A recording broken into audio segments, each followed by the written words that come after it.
তো বাচ্চা লোক, আজকের দিনে আমাদের প্রথম টপিক আজকের sorry sorry sorry hello hello hello hello hello hello বাচ্চা লোক, সবাইকে জানাই ভেরি গুড মর্নিং, সুপ্রভাত। আশা করছি তোমরা খুব ভালো আছো, মন দিয়ে পড়াশোনা করছো। সামনে পরীক্ষা, ঠিক আছে?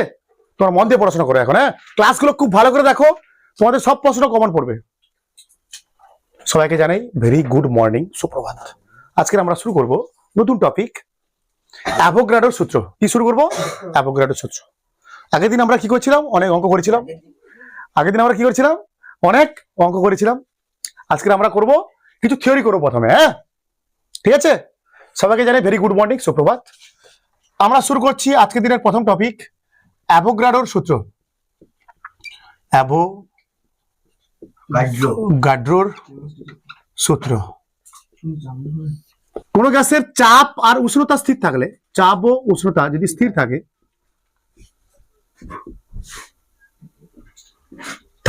তাহলে ওই গ্যাসের আয়তন কি হবে? মোল সংখ্যার সমানুপাতিক। বুঝে? স্থির চাপ ও উষ্ণতায় কোন গ্যাসের আয়তন ওই গ্যাসের মোল সংখ্যার সমানুপাতিক। যদি চাপ আর উষ্ণতা স্থির থাকে তাহলে আয়তন হবে মোল সংখ্যার সমানুপাতিক, বা ভি সমান কি হবে? K N. ভি সমান হবে কে এন। এটা হচ্ছে গাণিতিক রূপ। ভি সমান কি? K N. এটা হচ্ছে অ্যাভোগাড্রোর সূত্রের গাণিতিক রূপ। বোঝা গেছে? কিছু নেই আর এতে আপনারা বোঝার মতো কিছু নেই। একটা গ্রাফ করে নাও, নাহলে দরকার নেই। গ্রাফ একটা করে নাও, graph 1 V versus N graph. কি গ্রাফ হবে? আয়তন আর মোল সংখ্যার গ্রাফ হবে। এখানটা কি হবে? আয়তন আর মোল সংখ্যার গ্রাফ। দেখে বোঝা যাচ্ছে এটা ওয়াই সমান কি? mx plus C. ওয়াই সমান mx প্লাস, তাই এটা সরলরেখার সমীকরণ। কিন্তু এখানটায় ওয়াই অক্ষের কি নেই? ছেদবিন্দু নেই। ওয়াই অক্ষের ছেদবিন্দু নেই, তাহলে এটা কি হবে? মূল বিন্দুগামী সরলরেখা। তাহলে এই লেখচিত্রের প্রকৃতি হবে মূল বিন্দুগামী সরলরেখা।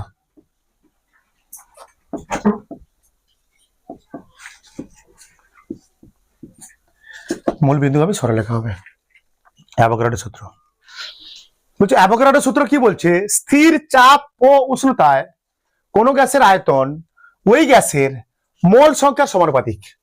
মানে চাপ আর যদি উষ্ণতা স্থির থাকে তাহলে সেই গ্যাসের আয়তন কি হবে? মোল সংখ্যার সমানুপাতিক, বা ভি সমান কে এন।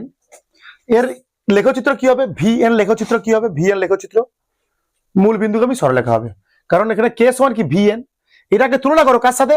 সরলরেখা সমীকরণের সঙ্গে তুলনা করো। ওয়াই সমান M X plus C. Y সমান এখানটায় ভি সমান কে এন প্লাস 0, মানে সি এখানটায় কত? 0। মানে ওয়াই অক্ষের ছেদবিন্দু এখানটায় নেই। ওয়াই অক্ষের ছেদবিন্দু নেই, তাহলে সরলরেখাটা কেমন হতে পারে? মূল বিন্দুগামী।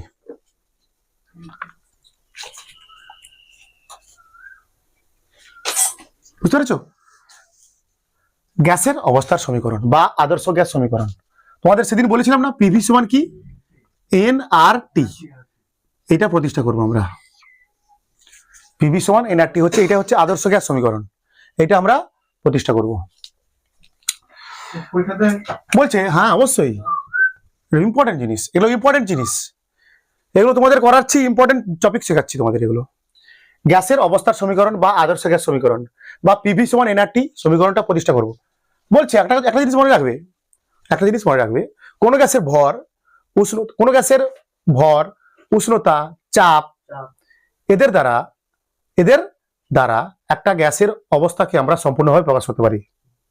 বলছে কোন গ্যাসের আয়তন, চাপ, উষ্ণতা, ভর বা মোল সংখ্যা দ্বারা আমরা একটি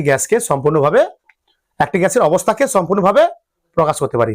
এবং বয়েলের সূত্র, চার্লসের সূত্র এবং অ্যাভোগাড্রোর সূত্রের সমন্বয়ে আমরা একটা গ্যাসের আদর্শ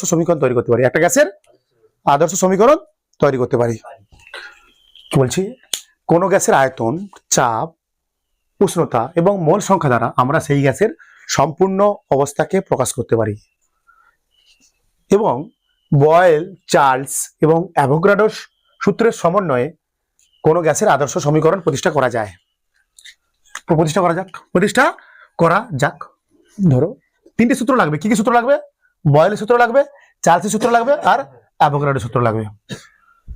একটার মধ্যে লেখো বয়েলের সূত্র অনুসারে আমরা জানি কি ভি সমানুপাতিক 1/p, ভি সমানুপাতিক 1/, জানি এটা আমরা। এম আর টি স্থির এখানটা, এটা দাও 1 নম্বর সমীকরণ। এটা হচ্ছে বয়েলের সূত্র অনুসারে আমরা জানি এটা তো ভি সমানুপাতিক 1/p। এবার লেখো চার্লসের সূত্র অনুসারে, চার্লসের সূত্র অনুসারে ভি সমানুপাতিক হয় কত, টি হয়, তাই না? আর এম আর পি এখানটা স্থির, মনে পড়ছে এগুলো সব, এগুলো করানো হয়েছে তোমাদের, এক্ষুনি করলাম। অ্যাভোগাড্রোর সূত্র, অ্যাভোগাড্রোর সূত্র, অ্যাভোগাড্রোর সূত্র অনুসারে আমরা লিখতে পারি কি ভি সমানুপাতিক এন, কি কি স্থির এখানটায়, স্থির কি কি আছে রে, কোন গ্যাসের চাপ আর উষ্ণতা স্থির। এটা হচ্ছে 3 নম্বর সমীকরণ। এই 3 নম্বর সমীকরণকে তুলনা করো, 1, 2 ও 3 নম্বর সমীকরণ তুলনা করে পাই, তুলনা করে পাই কি পাই, এই 1 নম্বর 3 নম্বর 2 নম্বর 3 নম্বর সমীকরণকে তুলনা করে পাই কি পাই দেখি। সব তো ভি, ভি সমানুপাতিক 1/p, ভি সমানুপাতিক টি, এখানে ভি সমানুপাতিক এন, তাহলে ভি সমানুপাতিক কি লিখবো আমরা, টি এন বাই পি লিখতে পারি। দেখো টি আর এনটা কি আছে, আয়তনের সঙ্গে কি সরল সম্পর্ক, উপরে আছে, আর চাপের সঙ্গে আয়তনের কি সম্পর্ক, নিচে আছে।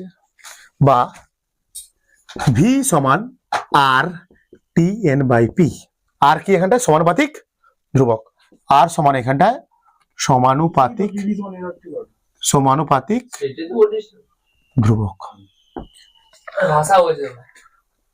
সমানুপাতিক। আর এখানটা কি বললাম, কথা কম বল, আর এখানে কি সমানুপাতিক ধ্রুবক, বা পিভি সমান হবে এন আর টি, হলো প্রতিষ্ঠা করে দিলাম আমরা, পিভি সমান এন আর টি। আরটা কি বলছে এখানটা, সার্বজনীন গ্যাস সমানুপাতিক ধ্রুবক, এর নাম কি সার্বজনীন গ্যাস ধ্রুবক, এর নাম, এটা সমানুপাতিক ধ্রুবক ঠিক কথা, এর নাম কি এখানটা সার্বজনীন গ্যাস ধ্রুবক।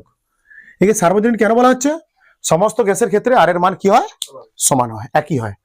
একে সার্বজনীন বলা হয় কারণ সমস্ত গ্যাসের ক্ষেত্রে, সমস্ত গ্যাসের ক্ষেত্রে আর এর মান একই হয়, হয় হয় তাই আর কে সার্বজনীন বলা হয়, কি বলা হয়, সার্বজনীন বলা হয়। লিখে নাও তোমরা, এগুলো পরীক্ষায় পড়তে পারে। আর কে সার্বজনীন কেন বলা হচ্ছে, বলে সমস্ত গ্যাসের ক্ষেত্রে আর এর মান কি হয়, একই হয়, এই জন্য আর কে সার্বজনীন বলা হয়। আর কি সার্বজনীন গ্যাস ধ্রুবক, গ্যাসের অবস্থার সমীকরণ বা আদর্শ গ্যাস সমীকরণ। এখানে আর কে কি বলা হচ্ছে, আর কে, আর কে বলা হচ্ছে সার্বজনীন গ্যাস ধ্রুবক, ঠিক আছে। বলছে এবার লেখো তোমরা, মাত্রা বিশ্লেষণের মাধ্যমে, মাত্রা বিশ্লেষণের মাধ্যমে, পরীক্ষার জন্য এটা ইম্পর্টেন্ট, তোমাদের পরীক্ষার জন্য ভেরি ভেরি ইম্পর্টেন্ট, বলে দিচ্ছি আমি এখন থেকে আবার। মাত্রা বিশ্লেষণের মাধ্যমে কোন গ্যাসের, কোন গ্যাসের না, মাত্রা বিশ্লেষণের মাধ্যমে আর এর একক নির্ণয়, একক নির্ণয়, ভেরি ভেরি ইম্পর্টেন্ট পরীক্ষার জন্য এটা। মাত্রা বিশ্লেষণের মাধ্যমে আর এর একক নির্ণয়, মাত্রা বিশ্লেষণের মাধ্যমে আর এর একক নির্ণয় কি করে করব, আমরা জানি আদর্শ গ্যাস সমীকরণ সমান, লিখবে, আমরা জানি আদর্শ গ্যাস সমীকরণ সমান পিভি সমান এন আর টি, পিভি সমান এন আর টি। তাহলে আর সমান কত হবে এখানটা, আর সমান পিভি বাই এন টি। কি লিখবো, আর এর মাত্রা কি হবে, আর এর মাত্রা কেমন হবে, মাত্রা বিশ্লেষণের মাধ্যমে আর এর একক নির্ণয়, কি করছে এখন আমরা, হ্যাঁ, তাহলে আর এর মাত্রা কি হবে, আর সমান কি পিভি বাই এন টি। তাহলে আর এর মাত্রা কি লিখবো আমরা, মানে চাপের মাত্রা ইন্টু আয়তনের মাত্রা ইন্টু মোলের মাত্রা, মোল সংখ্যা ইন্টু আবার টির মাত্রা, উষ্ণতার মাত্রা। লেখো মাত্রাগুলো লেখো, টির মাত্রা কি হয়, চাপের মাত্রা তো, বল বাই ক্ষেত্রফল, মানে এম এল -1 টি -2, আয়তনের মাত্রা কি L3, হলো, বাই এর মানে কি মোল, মোলই হবে এর, কি হবে এর উষ্ণতার মাত্রা কি কেলভিন, কে উষ্ণতার মাত্রা কেলভিন বা কে। ঠিক আছে, বা এটাকে লিখতে পারি আর এর মাত্রা সমান, আর এর মাত্রা সমান এরকম লিখতে পারি আমরা, এখানে M L minus one T minus one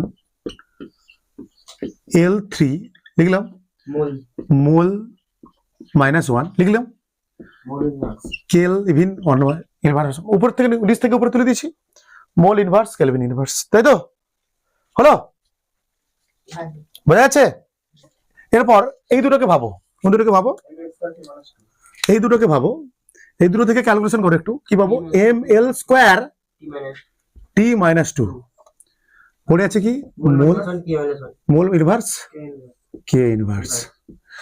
এবার লেখো, অতএব লেখো আর এর একক বের করতে হবে তো, মাত্রা বিশ্লেষণের মাধ্যমে আর এর একক, তাহলে আর এর একক হবে, আর একক হবে এটা কার একক বলতো, এটা কার মাত্রা, এম এল স্কয়ার টি মাইনাস টু কার মাত্রা হয়, শক্তির মাত্রা, কার্য বা শক্তি, শক্তির মাত্রা, এটা কার মাত্রা, তাহলে এখানে কি শক্তির একক হবে, এখানে কি লিখবো শক্তির একক, হ্যাঁ গুণিতক, এখানে কি শক্তির একক গুণিতক mole inverse into kelvin inverse লিখতে পারি, শক্তির একক into mole inverse kelvin inverse.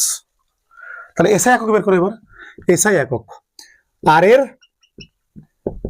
এক নম্বর একক বের করছি আমরা, আর এর এসআই একক, শক্তির এসআই একক কি হয়, শক্তির এসআই একক কি জুল, তাহলে কি হলাম joule per mole per kelvin বা joule mole inverse kelvin inverse হলো, আর এর এসআই একক কি হলো joule mole inverse kelvin inverse. 2 নম্বর আর এর সিজিএস একক, শক্তির সিজিএস একক কি আর্গ, আর্ক শক্তির সিজিএস একক কি এসআই একক কি জুল, এই জন্য লিখেছি তো। আর এর একক মানে কি লিখবো, আর এর মাত্রা ছিল কি ছিল, এটা ছিল এটা ছিল, তাহলে আর এর একক মাত্রা লিখতে পারি, এটা মানে এটা কার মাত্রা হয় শক্তির মাত্রা, মানে এখানে লিখতে হবে শক্তির একক লিখতে হবে, কি লিখতে হবে শক্তির একক, এসআই একক কি joule, joule mole inverse kelvin inverse, এটা হবে আর এর সিজিএস একক কি হবে erg mole inverse kelvin inverse, এগুলো মনে রাখতে হবে নাহলে হবে না, এগুলো তোমাদের মনে রাখতেই হবে। 3 নম্বর আর এর ক্যালোরিতে লেখো, ক্যালোরিতে আর এর একক, আর এর একক ক্যালোরিতে আর এর একক কি হবে calorie per mole per kelvin, calorie per mole per kelvin. 4 নম্বর কি হবে লিটার এটিএম এ, কিসে লিটার এটিএম এ আর এর একক, লিটার এটিএম এককে, লিটার এটিএম এককে সব মনে রাখতে হবে এগুলো, লিটার এটিএম এককে আর এর একক, litre atm per mole per kelvin, বুঝা গেছে। আর এর এককগুলো মনে রাখতে হবে তোমাদের। আর এর এসআই একক কি, তাহলে আর এর একক কি হবে শক্তির একক গুণিতক মোল ইনভার্স গুণিতক কেলভিন ইনভার্স, তাহলে আর এর এসআই একক হবে কি শক্তির এসআই একক হবে এখানটা joule per mole per kelvin, CGS একক কি হবে এখানে শক্তির সিজিএস একক হবে arc per mole per kelvin, ক্যালোরিতে হবে কি calorie per mole per kelvin, litre atmosphere এককে আর এর একক কি হবে লিটার অ্যাটমোস্ফিয়ারে আর এর একক কি হবে litre atm per mole per kelvin.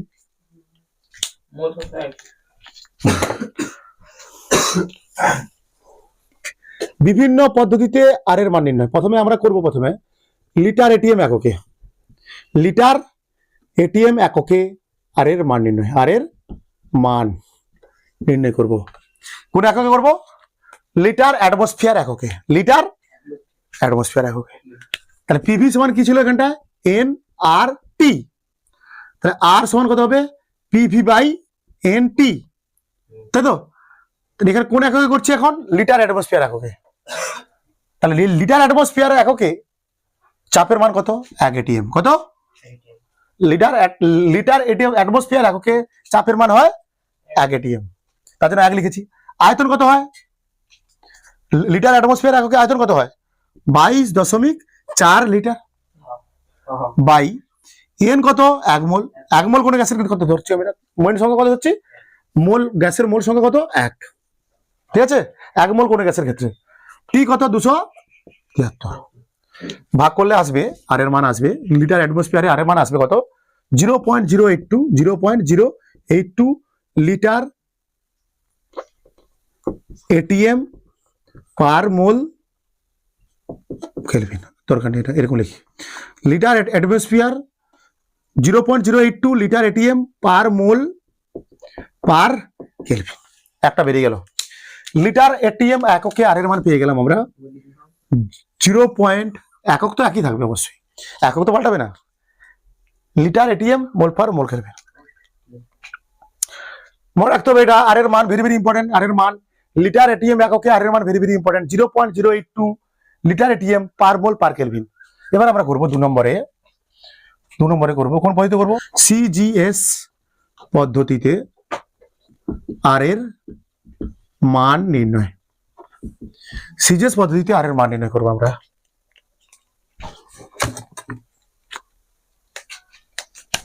CGS পদ্ধতিতে আর এর মান কি হবে পিভি সমান কি এন আর টি, তাহলে আর সমান কি হবে পিভি বাই এন টি নাকি পি বাই এন টি। তো তাহলে এখানটা লেখো এবার সিজিএস পদ্ধতিতে আর এর মান কত হয়, সরি আর এর মান না পি এর মান। চাপ সমান কি হয় সিজিএস পদ্ধতিতে চাপ বের করতে হবে। তো সিজিএস পদ্ধতিতে চাপ বের করতে হবে। চাপ সমান কি হয় রো জিএইচ, শিখেছিলাম তো রো জিএইচ। তাহলে পি সমান কত রো কত, এখানে এখানে চাপ চাপ মানে কি পারদে কি থাকে পারদ থাকে, তো ব্যারোমিটার কি থাকে পারদ থাকে। পারদের ঘনত্ব কত হয় 13.6, তাই না?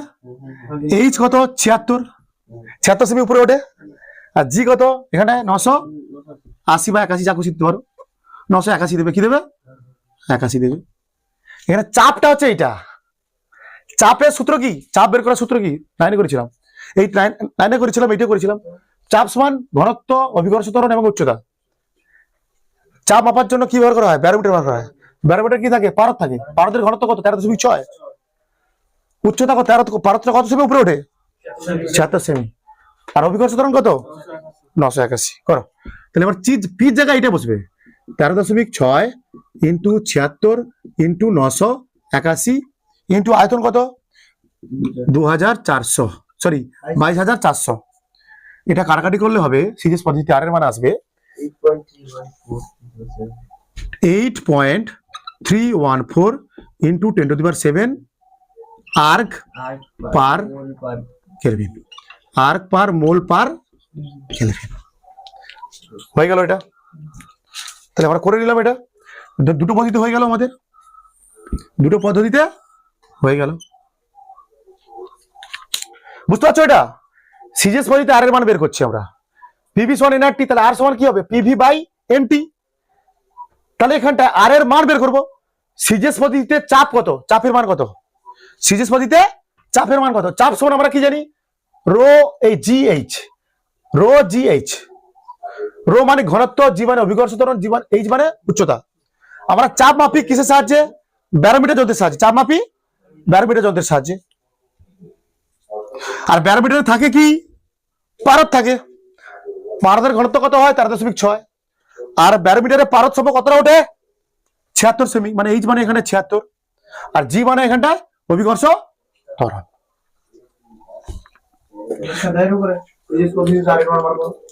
বল করতে পারে, বল না পড়ার কিছু নেই। তারপর ক্যালকুলেশন করে পেয়েছি এটা আমরা 8.314 into 10⁻⁷ erg per mole per kelvin. এবার আমরা বের করবো কোনটা বলতো, এসআই তে বের করি নাকি, এসআই তে বের করি। এসআই এককে আর এর মান 3 নম্বর, এসআই এককে আর এর মান পিভি সমান কি এনআরটি, পিভি সমান কি হয় এনআরটি, তাহলে পিভি সমান হয় এনআরটি, তাহলে আর সমান কি হবে পিভি বাই এনটি। এবার এসআইতে চাপের মান কত, এসআইতে চাপ কত হবে, এসআইতে চাপ কত রো জিএইচ, তাই তো চাপ সমান রো এইচ জি বা রো জিএইচ। তাহলে এখানে কার ঘনত্ব এটা পারদের, সিজিএসে পারদের ঘনত্ব কত ছিল 13.6 সেমি গ্রাম পার সেমি স্কয়ার, গ্রাম পার সেমি না আসবে, হ্যাঁ সে তো অবশ্যই, কিন্তু তুমি দেখো এর ঘনত্ব, এর চাপ, এর ঘনত্ব কত হবে? এসআইতে পারদের ঘনত্ব কত? এসআইতে আমরা জানি ঘনত্বের দুটো সম্পর্ক আছে, 1 গ্রাম পার সেমি কিউব সমান 10⁻³ কেজি পার মিটার কিউব। তাহলে এটাকে যদি আমি কিসে করতে চাইছি, এসআইতে করতে চাইছি, তাহলে কত দিয়ে গুণ করবো? 10⁻³ দিয়ে গুণ করবো। তাহলে এটা কত হবে? 13.6 ইন্টু 10⁻³ চাপ। দেখো ঘনত্বের সম্পর্ক কি, 1 গ্রাম পার সেমি কিউব সমান 10⁻³ কেজি পার মিটার কিউব। তাহলে এখানে আছে 13.6 গ্রাম পার সেমি কিউব। একে কিসে করবো? এসআইতে করবো। তাহলে কত দিয়ে গুণ করতে হবে? 10.3 দিয়ে গুণ করতে হবে। 10⁻³ দিয়ে গুণ করলে আমরা এসআইতে পারদের ঘনত্ব পাবো। ঠিক আছে, গুণিতক এইচ কত? এইচ কত উঠবে? 76 সেমি। মিটারে করো, 76 মিটার করতে গেলে 100 দিয়ে ভাগ করতে হবে, মানে 0.676 ইন্টু এইচ। এইচ মানে এটা, জি মানে কত? 9.81 বা 9.8। তাহলে এখানে বসাও, আর এর জায়গায় ফির জায়গায় বসাও কি 13.6 ইন্টু 10.3 ইন্টু 0.67 ইন্টু 981 বা এন মানে কত? মোল, সেই একই থাকবে। এটা এক মোল গ্যাসের ক্ষেত্রে এটা হচ্ছে কোন মোল হচ্ছে? 1 মোল গ্যাসের ক্ষেত্রে উষ্ণতা কত? 273। এটা কাটাকাটি করলে হবে আর সমান হবে 8.314 joule per mole per kelvin. তাহলে এসআইতে মান পেয়ে গেলাম কত? Joule per mole per kelvin. এসআইতে মান পেলাম কত? 8.314 into joule per mole per kelvin. আর আমি বের করছি না, ভালো লাগছে না। 4 নম্বরে কি আছে? কোন পদ্ধতিতে আছে? ক্যালোরিতে না? ক্যালোরিতে মান কথা বলে দিচ্ছি আমি ডাইরেক্ট। না, ক্যালোরিতে আর এর মান কত হবে? 1.986। ক্যালোরিতে আর এর মান হয়, ক্যালোরিতে আর এর মান হবে 1.986 calorie per mole per kelvin. ক্যালোরিতে আর এর মান হয় 1.986 calorie per mole per kelvin. বলো ভাই। হ্যাঁ ঠিক বলেছো তুমি। এখানে আয়তনটা লিখিনি আমি, 100 1000 দিয়ে ভাগ, 1000 দিয়ে ভাগ, মানে 10⁻³ করতে হবে। এটা 10⁻³ ঠিক বলেছো তুমি। এখানটা আমি আয়তনটা লিখছিলাম না। 22.4 লিটারকে এসআইতে করবো, মানে মিটার কিউবে করবো। এখানে 22.4 লিটার কিসে করেছি? সেমি কিউবে করেছি, তাই না? এখানে 22.4 লিটার কিসে করেছি? Semi cube. তার জন্য 1000 দিয়ে গুণ, কারণ 1 লিটার সমান 1000 সেমি কিউব সম্পর্কে লিখেছিলাম। এখানটা 22.4 লিটারকে সেমি কিউবে করবো না, এসআইতে করবো। এসআইতে মানে মিটার কিউবে করবো, মানে 1000 দিয়ে ভাগ। এরপর আমাদের টপিক গ্যাসের ঘনত্ব। এখান থেকে তোমাদের প্রশ্ন পড়তে পারে, আদর্শ গ্যাস সমীকরণ থেকে গ্যাসের আদর্শ গ্যাস সমীকরণ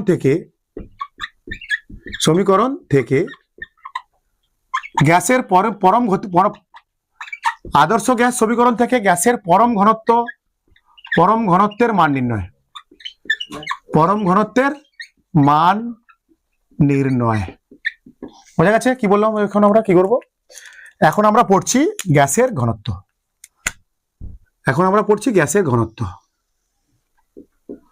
এখান থেকে প্রশ্ন পড়তে পারে তোমাদের, আদর্শ গ্যাস সমীকরণ থেকে কোন গ্যাসের পরম ঘনত্বের মান নির্ণয় করব। কোথা থেকে করব? আদর্শ গ্যাস সমীকরণ থেকে।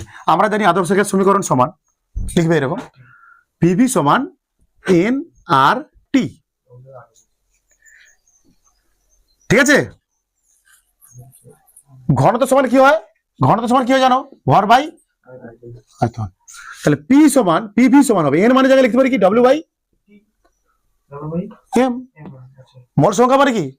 প্রদত্ত ভর বাই আণবিক ভর, RT। বা পি সমান আমরা লিখতে পারি, লিখতে পারি কি?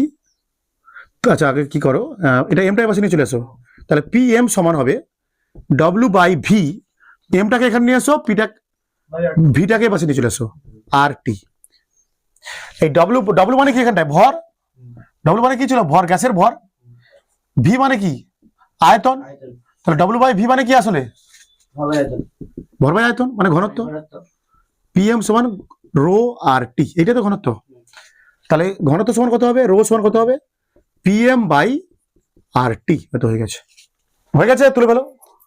মোল সংখ্যা আমার মানে কি, প্রদত্ত ভর বাই আণবিক ভর, ঠিক আছে।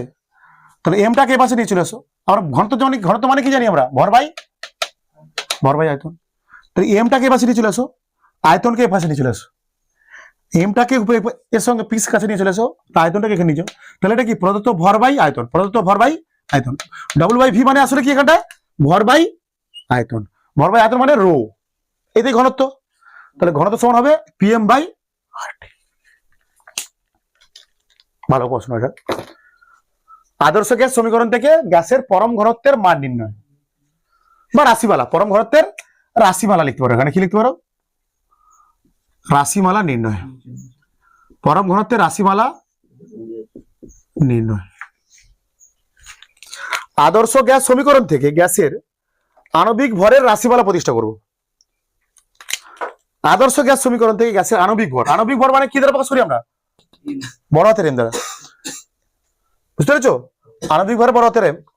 তাহলে আমরা জানি পিভি সমান কি, এন আর টি, লিখবে ভাষা লিখতে হবে। আমরা জানি আদর্শ গ্যাস সমীকরণ সমান পিভি সমান এন আর টি, বা পিভি সমান এন মানে কি, প্রদত্ত ভর বাই আণবিক ভর আর টি।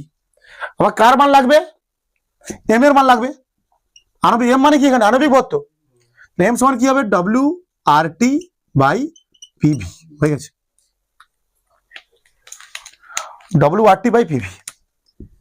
এগুলো শর্ট প্রশ্নের অঙ্ক, এগুলো শর্ট প্রশ্ন অ্যাকচুয়ালি পড়ে, এগুলো শর্ট প্রশ্ন পড়ে। W R T by PV.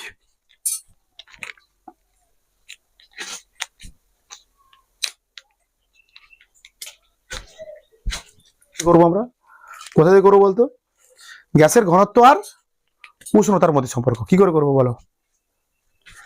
গ্যাসের ঘনত্ব ও উষ্ণতার মধ্যে সম্পর্ক বের করছি আমরা। হ্যাঁ, চার্লসের সূত্র থেকে আমরা জানি আয়তন সমানুপাতিক উষ্ণতা। আবার আমরা জানি ঘনত্ব সমান জানি আমরা ভর বাই কত, আয়তন, ভর বাই আয়তন, বা আয়তন সমান হবে এম বাই কি, রো। তাহলে আয়তনের জায়গায় লেখো, আয়তনের জায়গায় লেখো, আয়তনের জায়গায় লেখো এই আয়তন, তো এটা এই আয়তনের মান কত পেয়েছি, এম বাই রো। তাহলে ভির জায়গায় লিখবো কত, এম বাই রো সমানুপাতিক টি, লিখতে পারি। বলছে যদি গ্যাসের ভর তো স্থির, গ্যাসের সূত্রে কি স্থির থাকে, গ্যাসের ভর এম স্থির থাকে, গ্যাসের ভর এম স্থির থাকে, তার জন্য আমরা বলবো 1/ρ সমানুপাতিক টি।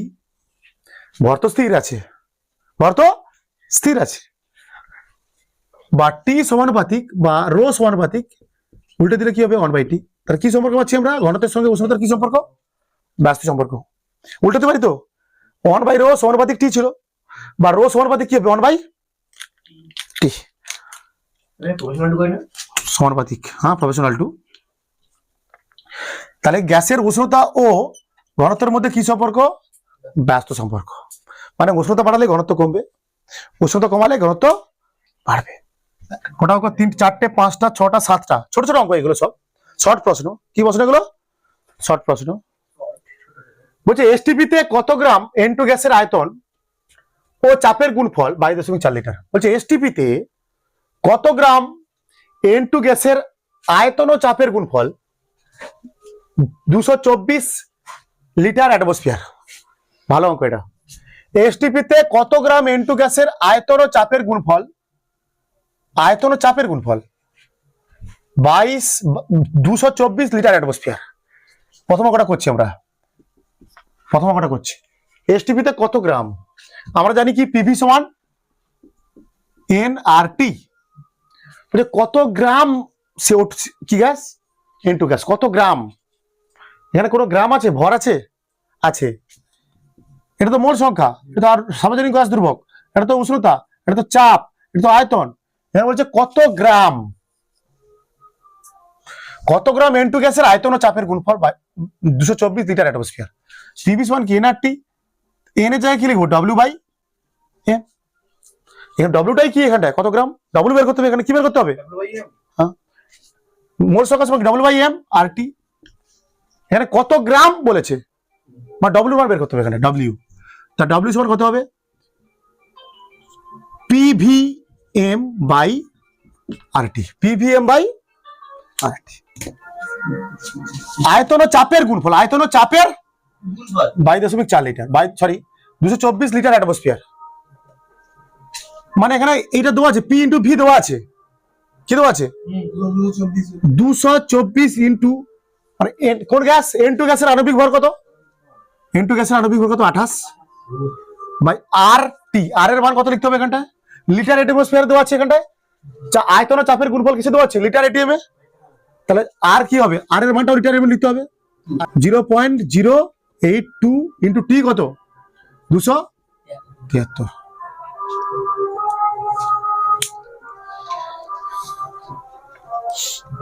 কি করবো আমরা এবার কি করো এক কাজ করো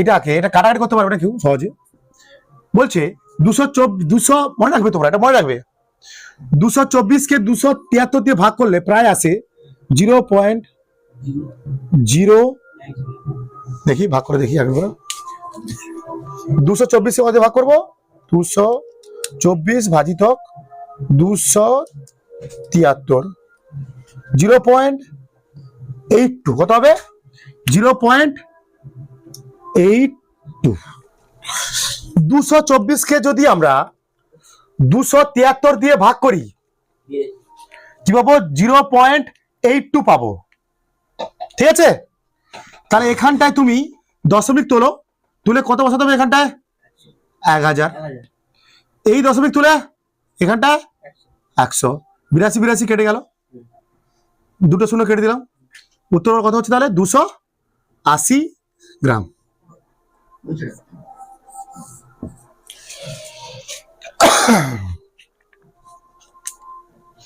বুঝা গেছে সেম অঙ্কটা পরের অঙ্কটাও সেম হবে কি করব আমি মনে রাখবো এটা এই অঙ্কগুলো কাটাকাটি করতে পারে না আমি অঙ্কটা পারিনি আগে খুঁজে পাচ্ছি না কাটাকাটি খুঁজে পাচ্ছি না আমি কাটাকাটি খুঁজে পাচ্ছিলাম না দুদিন ধরে তারপর আমি কি ভাবলাম দাঁড়া দেখি 224 কে 273 দিয়ে ভাগ করে দেখি কত পেয়েছি ভাগ করে দেখলাম 0.82 তাহলে এই দশমিক তোলার জন্য এখানে 100 দিয়ে গুণ করো আর এর দশমিক তোলার জন্য এখানে 1000 দিয়ে গুণ নাহলে তো হবেই না এইটা না কাটাকাটি করলে আর কোনোভাবেই হবে না এই অঙ্ক যে অঙ্ক করেনি এই অঙ্ক সে করতে পারবে না সে বসে বসে তার 1 ঘন্টা লেগে যাবে এরকম করতে তোমরা কি করবে 224 কে 273 দিয়ে ভাগ করবে 0.82 হবে তারপর ক্যালকুলেশন করেছি কত এসেছে 280 গ্রাম মারাত্মক অঙ্ক এটা বারবার বলছি আমি তোমাদের মারাত্মক লেভেলের অঙ্ক এটা অঙ্ক নাম্বার 2 অনুরূপ অঙ্ক সেম অঙ্ক অনুরূপ অঙ্ক দেখো পিভি সমান এনআরটি তাহলে পিভি সমান W by M R T W মান বের করতে হবে কত গ্রাম O2 গ্যাস এটা কি গ্যাস O2 গ্যাস তাহলে এটা কি হবে পিভিএম বাই আর টি পিভির মান কত দেওয়া আছে এখানে চাপ ইন্টু আয়তন আর চাপের গুণফল কত দেওয়া আছে 224 ইন্টু এম কত অক্সিজেনের এম কত অক্সিজেনের আণবিক ভর কত 32 কত 32 আর এর মান কত 0.082 ইন্টু টি কত 273 কে আবার সেই 224 দিয়ে ভাগ করো 0.82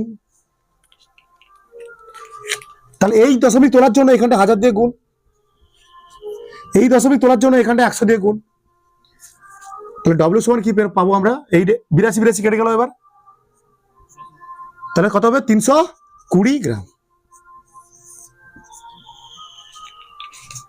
ভালো অঙ্ক তুলে ফেলো এটা 3 নম্বর অঙ্ক কি বলছে অচালক 68 গ্রাম NH3 গ্যাসের ক্ষেত্রে আদর্শ গ্যাস সমীকরণটি দেখো 68 গ্রাম NH3 গ্যাসের ক্ষেত্রে আদর্শ গ্যাসের সমীকরণটি লেখো এমনি আদর্শ গ্যাস সমীকরণ কোনটা অঙ্ক নাম্বার 3 নরমাল আদর্শ গ্যাস সমীকরণ কোনটা পিভি সমান এনআরটি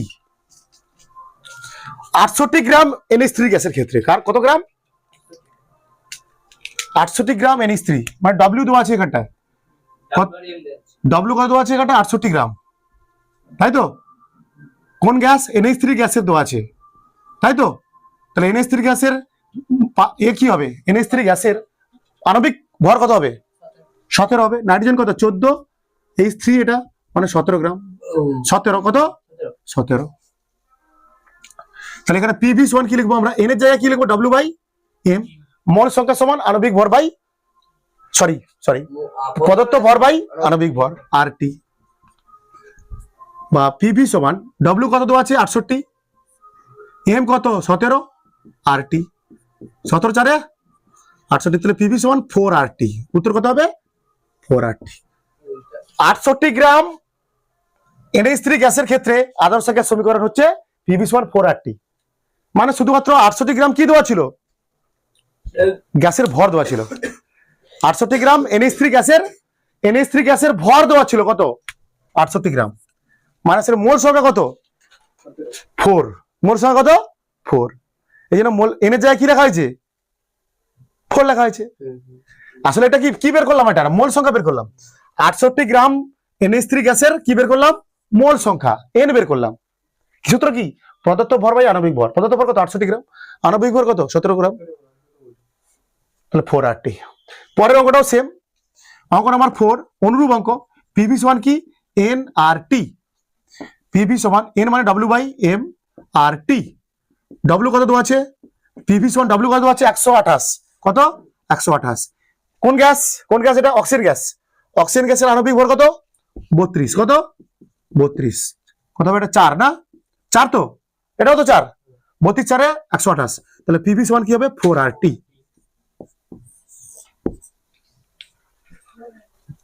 অঙ্ক নাম্বার 5, PV সমান nRT তে n এর একক কি, n এর একক কি হয় সবসময়, n মানে মোল সংখ্যা, n এর একক মোল, n এর একক মোল, n এর একক কি হবে, মোল হবে। আবার কি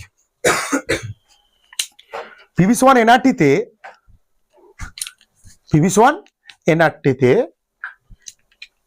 n এর একক হবে মোল।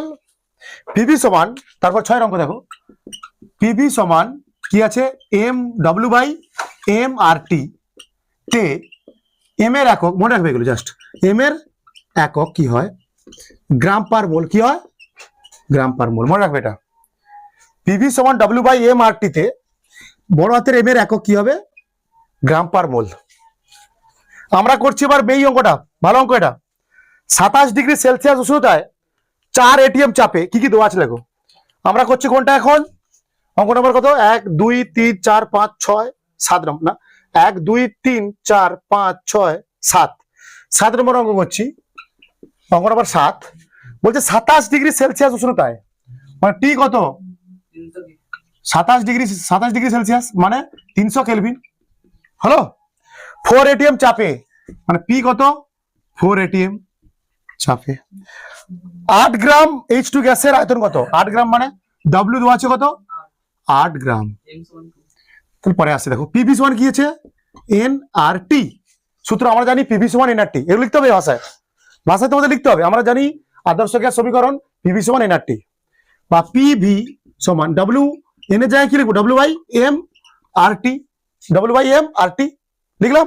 লেখার পর কি বের করতে হবে এখানে আমাকে, H2 গ্যাসের আয়তন কত W, কি বের করতে W বের করতে হবে, তাই না? তাহলে W সমান কি হবে, W না সরি V বের করতে হবে, V সমান কি হবে W/PM RT নাকি, PM RT না, অ্যাকচুয়ালি WRT/PM, WRT/PM, বা W এর মান কত আছে এখানটায় 8 গ্রাম। আর এর মান কি লিখবো এখানটায়, চাপ কোন এককে দেওয়া আছে, তাহলে এটা 8টা ব্যবহার করতে হবে লিটার অ্যাটমোস্ফিয়ার এককে, কি আছে 0.082 ইন্টু টি কত 300, টি কত 1 তো না 4, M কত হাইড্রোজেন গ্যাসের 2, 4 দুগুণে 8 2, সব কেটে গেল। হ্যাঁ, এটা গুণ করলে যাবে সেটা উত্তর। তাহলে V সমান হলো, এটাকে লিখবো 0.082 ইন্টু 100 ইন্টু 3 না, 100 কি আমি 300 কে ভেঙে নিয়েছি, 300 ভাঙলে 100 গুণিতক 3 হবে, বা V সমান হবে, এটা গুণ করলে হবে 8.2 ইন্টু 3 লিটার আসবে একটা, বা V সমান হবে 6 আর 24.6 লিটার।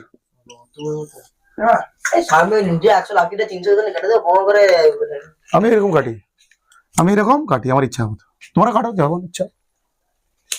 24.6 লিটার কি ওই তোর 24, হ্যাঁ আয়তন তো 24 লিটার তো। আরে লিটার এখানে এটা কি লিটার অ্যাটমসফিয়ার এককে আছে, এটা কি এককে আছে, চাপ কি আছে, এটিএম আছে, এটিএম কেটে গেলে কি পড়ে থাকবে, লিটার পড়ে থাকবে শুধু। 24.6 লিটার, ভেরি ভেরি ইম্পর্টেন্ট অঙ্ক। এটা 2023 সালের মাধ্যমিকে পড়েছিল। আমরা এখন পড়লাম কি আদর্শ গ্যাস। আদর্শ গ্যাস কাদের বলবো, যে সমস্ত গ্যাস আদর্শ গ্যাস সমীকরণ বা পিভি সমান এনআরটি সমীকরণ মেনে চলে তাদের আদর্শ গ্যাস বলা হয়। তারপর আমরা পড়লাম কি বাস্তব গ্যাস। বলছে আমাদের চারপাশে থাকা গ্যাসগুলো যেমন হাইড্রোজেন, অক্সিজেন, নাইট্রোজেন ইত্যাদি, এরা কি করে আদর্শ গ্যাস সমীকরণ বা পিভি সমান এনআরটি সমীকরণ মেনে চলে না, এনআরটি সমীকরণ মেনে চলে না, এদেরকে বলা হয় বাস্তব গ্যাস। কি বলছি, আমাদের চারপাশে থাকা গ্যাসগুলো আদর্শ গ্যাস সমীকরণ বা পিভি সমান এনআরটি সমীকরণটি মেনে চলে না, তাদের বলা হয় বাস্তব গ্যাস। ভালো পয়েন্ট লিখেছি এখানে দেখো, বলছে বাস্তবে আদর্শ গ্যাসের কোনো অস্তিত্ব নেই, বাস্তবে আদর্শ গ্যাসের কোনো অস্তিত্ব নেই, এরা কাল্পনিক গ্যাস, এরা কাল্পনিক গ্যাস। কারণ কি, বাস্তবের গ্যাসগুলো কি, বাস্তবে যে গ্যাসগুলো আছে হাইড্রোজেন, অক্সিজেন, নাইট্রোজেন, এইসব গ্যাসগুলো এরা তো মানে না, কোন সূত্র মানে না, অ্যাভোগাড্রো সূত্র, অ্যাভোগাড্রো সূত্র না, আদর্শ গ্যাস সমীকরণ মানে না। এই জন্য চারপাশের গ্যাসগুলো কি বাস্তবে অস্তিত্ব নেই, বা বাস্তবে আদর্শ গ্যাসের কোনো অস্তিত্ব নেই। বলছে আদর্শ গ্যাসগুলি, ভেরি ভেরি ইম্পর্টেন্ট এটা প্রশ্নটা, এই প্রশ্নটা ভেরি ভেরি ইম্পর্টেন্ট, যে আদর্শ গ্যাসগুলি খুব নিম্ন চাপ ও উচ্চ উষ্ণতায় আদর্শ গ্যাস সমীকরণ মেনে চলে। প্রশ্ন পড়বে এটা, কোন শর্তে আদর্শ গ্যাসগুলি বাস্তব গ্যাসের মতো আচরণ করে, কোন শর্তে হবে, খুব নিম্ন চাপ ও উচ্চ উষ্ণতায়। তারপরের প্রশ্ন, এটা ভালো প্রশ্ন, এটাও ভালো প্রশ্ন, কোন স্কেলে উষ্ণতার মান কখনো ঋণাত্মক হয় না, কোন স্কেলে হবে, কেলভিন স্কেলে উষ্ণতার মান কখনো ঋণাত্মক হয় না। কারণ বলছে যদি কেলভিন স্কেলে উষ্ণতার মান ঋণাত্মক হয়, যদি কেলভিন স্কেলে উষ্ণতার মান ঋণাত্মক হয়, তাহলে কোন গ্যাসের চাপ ও আয়তন উভয় কি হয়ে যাবে, ঋণাত্মক হয়ে যাবে। এই জন্য কেলভিন স্কেলে উষ্ণতার মান কখনো ঋণাত্মক হয় না। ঠিক আছে, তুলে ভালো, এটা 1 2 3 বুঝে দিচ্ছি। আমরা এখন করছি কি গেল-লুসাকের গ্যাস আয়তন সূত্র। বলছে স্থির চাপ ও উষ্ণতায় 2 বা তার বেশি গ্যাসীয় পদার্থ রাসায়নিক বিক্রিয়া করলে যদি তাদের আয়তন সরল অনুপাতে থাকে, তাহলে বিক্রিয়ায় উৎপন্ন গ্যাসগুলির আয়তনও বিক্রিয়াকারী গ্যাসগুলির আয়তনের সরল অনুপাতে থাকবে। কি বলছি আমি, গেল-লুসাকের গ্যাস আয়তন সূত্র কি বলছে, স্থির চাপ ও উষ্ণতায় 2 বা তার বেশি গ্যাসীয় পদার্থ রাসায়নিক বিক্রিয়া করলে যদি তাদের আয়তন সরল অনুপাতে থাকে, তাহলে বিক্রিয়ায় উৎপন্ন গ্যাসগুলির আয়তনও বিক্রিয়াকারী গ্যাসগুলির আয়তনের সরল অনুপাতে থাকবে। আর ডিটেলসে যাচ্ছি না আমি, ঠিক আছে, ক্লিয়ার হয়েছে, বুঝতে পেরেছো এটা সংজ্ঞাটা, সূত্রটা বুঝতে পেরেছো। বলছে স্থির চাপ ও উষ্ণতায় 2 বা তার বেশি গ্যাসীয় পদার্থ রাসায়নিক বিক্রিয়া করলে যদি তাদের আয়তন সরল অনুপাতে থাকে, তাহলে বিক্রিয়ায় উৎপন্ন গ্যাসগুলির আয়তনও বিক্রিয়াকারী গ্যাসগুলির আয়তনের সরল অনুপাতে থাকবে। ঠিক আছে, এর থেকে আমি বেশি যাচ্ছি না, ডিটেলসে যাচ্ছি না আমি, আর তোমাদের সিলেবাসের সমস্যা আছে। এবার লেখো তোমরা, ভালো প্রশ্নটা লেখো, শুষ্ক বায়ুর বাষ্প ঘনত্ব নির্ণয় করো। ভেরি ভেরি ইম্পর্টেন্ট এটা। গ্যাসের ঘনত্ব 2 প্রকার হয়, একটা কি বাষ্প ঘনত্ব আর একটা পরম ঘনত্ব। আগের দিন যে ঘনত্ব করেছি তোমাদের, আগের দিন যে ঘনত্বটা করেছি সেটা হচ্ছে পরম ঘনত্ব। পরম ঘনত্ব কি ছিল, রো সমান PM/RT, এটা ছিল তো, এটা হচ্ছে পরম ঘনত্ব। বলছে বাষ্প ঘনত্ব হবে কি, বাষ্প ঘনত্ব হবে সমান আণবিক ভর বাই 2, আণবিক ভর kmm। বাষ্প ঘনত্ব D সমান m/2, ভেরি ভেরি ইম্পর্টেন্ট। বাষ্প ঘনত্ব এটা, হ্যাঁ মনে রাখবে তোমরা, এটা পাশে লিখে রাখবে বাষ্প ঘনত্ব কি। বলছে বাষ্প ঘনত্বের কোনো একক নেই, বাষ্প ঘনত্ব একক ভিন্ন রাশি, বাষ্প ঘনত্ব একক বিহীন রাশি। এটা ক্লিয়ার হলো? এটা বাষ্প ঘনত্ব কি জিনিস বুঝতে পারলো তোমরা? আণবিক ভর বাই 2। কোন গ্যাসের বাষ্প ঘনত্ব সমান হবে ওই গ্যাসের আণবিক ভর বাই 2। যেমন CO2 এর বাষ্প ঘনত্ব কত হবে বলতো? যদি বললো CO2 এর বাষ্প ঘনত্ব কত হবে? CO2 এর বাষ্প ঘনত্ব কত? এম এম এম এম আণবিক ভর এম দ্বারা প্রকাশ করি না আমরা। বলছে CO2 এর বাষ্প ঘনত্ব কত হবে? CO2 এর এম কত আগে বের করো, 44 গ্রাম, তাই তো? CO2 এর আণবিক ভর কত? 44। CO2 এর আণবিক ভর, তাহলে CO2 এর বাষ্প ঘনত্ব কত হবে? ডি সমান কত হবে? 44/2 মানে 22। কনসেপ্ট বোঝা গেছে? বাষ্প ঘনত্ব সমান আণবিক ভর বাই 2 বা ডি সমান m/2। CO2 এর বাষ্প ঘনত্ব কত হবে? আগে জানতে হবে CO2 এর আণবিক ভর কত, 44। তাহলে CO2 এর বাষ্প ঘনত্ব কত হবে? 44/2 মানে 22। এবার আমরা করব শুষ্ক বায়ুর বাষ্প ঘনত্ব নির্ণয় করব। শুষ্ক বায়ুর বাষ্প ঘনত্ব হলো, লিখে দিই নালে একটু প্রশ্নটা, আমি শর্ট প্রশ্ন পড়ে, হ্যাঁ শর্ট প্রশ্ন পড়ে। শুষ্ক বায়ুর বাষ্প ঘনত্ব হলো ঘনত্ব সমান কত হবে? 14.45 প্রায়। কি করে এলো এটা? 14.45। শুষ্ক বায়ুর বাষ্প ঘনত্ব কত? 14.45 জলীয় বাষ্প। আচ্ছা, বায়ুর মধ্যে কটা গ্যাস থাকে? নাইট্রোজেন থাকে, হ্যাঁ, অক্সিজেন থাকে, আর্গন, CO2। বায়ুতে মেন 4টে গ্যাস কোন কোন থাকে? নাইট্রোজেন থাকে, অক্সিজেন থাকে, আর্গন থাকে আর CO2 থাকে। বলছে নাইট্রোজেন কত পার্সেন্ট থাকে? প্রায় 78 দশমিক। আমরা এখন কি করছি? শুষ্ক বায়ুর বাষ্প ঘনত্ব। বাষ্প ঘনত্ব বের করার সূত্র কি? মোট আণবিক ভর বাই 2। তাহলে এখানে দেখতে হবে শুষ্ক বায়ুর বাষ্প ঘনত্ব করছি আমরা। বায়ুতে একটা গ্যাস নেই। বায়ুতে কি একটা গ্যাস আছে? বায়ুতে অনেক গ্যাস আছে। কি কি গ্যাস আছে? মেন মেন কি কি গ্যাস আছে? নাইট্রোজেন আছে এত পার্সেন্ট, অক্সিজেন আছে এত পার্সেন্ট, আর্গন আছে এত পার্সেন্ট, কার্বন আছে, কার্বন ডাই অক্সাইড আছে এত পার্সেন্ট। বলছে এদের আণবিক ভর কত? তাহলে শুষ্ক বায়ুর গ্যাস বাষ্প ঘনত্ব বের করতে হবে কিরকম?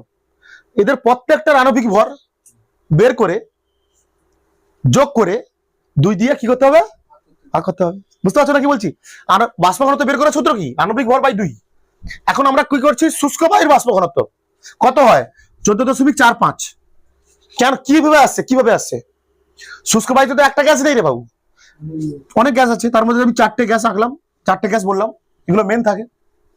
তাহলে এদের প্রতিটা গ্যাসের আণবিক ভর যোগ করে আমরা 2 দিয়ে ভাগ করলে কি পাবো? শুষ্ক বায়ুর বাষ্প ঘনত্ব। কারণ শুষ্ক বায়ুতে সব কটা এই কটা গ্যাস আছে, মেন মেন গ্যাস। এদের টোটাল পার্সেন্টেজ কত হবে? 100%। তাহলে এর আণবিক ভর কত হচ্ছে? 28 জানি আমরা।